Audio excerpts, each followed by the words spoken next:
भारत एक ऐसा देश है जिसे हमेशा से ज्ञान और शिक्षा की भूमि कहा गया है।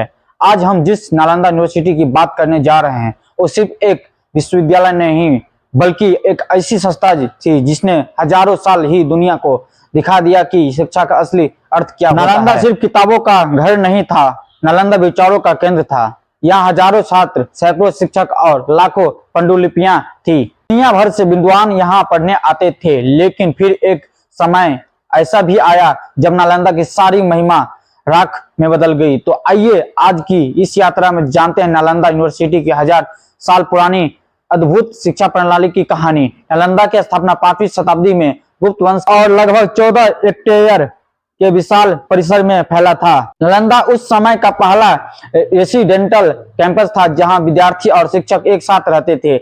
यह सिर्फ भारत का ही नहीं बल्कि दुनिया का सबसे पहला ऐसा यूनिवर्सिटी था जिसे अंतरराष्ट्रीय ख्याति प्राप्त की थी। अब सोचिए, उस जमाने में नालंदा में करीब 10,000 विद्यार्थी और 2,000 शिक्षक रहते थे। यहाँ छात्र और शिक्षक घंटों तक बहस और चर्चा करते थे। ज्ञान का सिर्फ रटने पर नहीं बल्कि तर्क और विचार पर आधारित किया जाता था। और नालंदा की लाइब्रेरी अपने आप में एक चमत्कार थी। इसका नाम था धर्मगंज और इसमें तीन इमारतें थी, रत्नसागर, रत्नरंजक, रत्नोधि। इनमें से लाखों पांडुलिपियां रखी जाती थी। इतनी किताबें थी कि कहा जाता था नालंदा की लाइब्रेरी दुनिया की किसी भी आधुनिक लाइब्रेरी से कम नहीं थी। नालंदा सिर्फ भारत का सीमित नहीं था।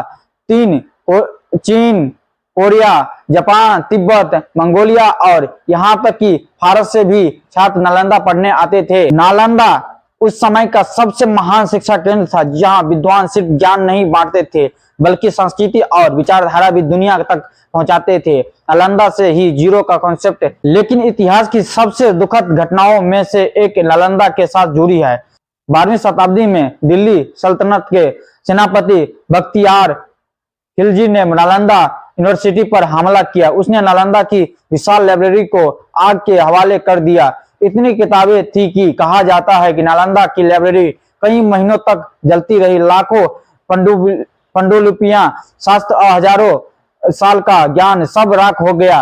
इन विनाश ने भारत की शिक्षा और 1000 साल का ज्ञान सब राख हो गया। इस विनाश ने भारत की शिक्षा और विज्ञान को गहरा आघात पहुंचाया। अगर नालंदा बच जाता तो शायद आज दुनिया का शिक्षा इतिहास और अलग होता। सदियों बाद 2006 में भारत सरकार ने नालंदा यूनिवर्सिटी को दोबारा जीवित करने का प्रयास शुरू किया। आज बिहार में नया नालंदा यूनिवर्सिटी जिसका उद्देश्य भारत को फिर से ग्लोबल नॉलेज हब बनाना है। क्या हम पुराने नालंदा की तरह शिक्षा को सिर्फ करियर नहीं बल्कि ज्ञान की परंपरा मानकर आगे बढ़ा पाएंगे? नालंदा सिर्फ एक ईंट पत्थरों का ढांचा नहीं था। नालंदा एक सोच थी कि शिक्षा का उद्देश्य है ज्ञान को बांटना, न कि सिर्फ अपने लिए रखना।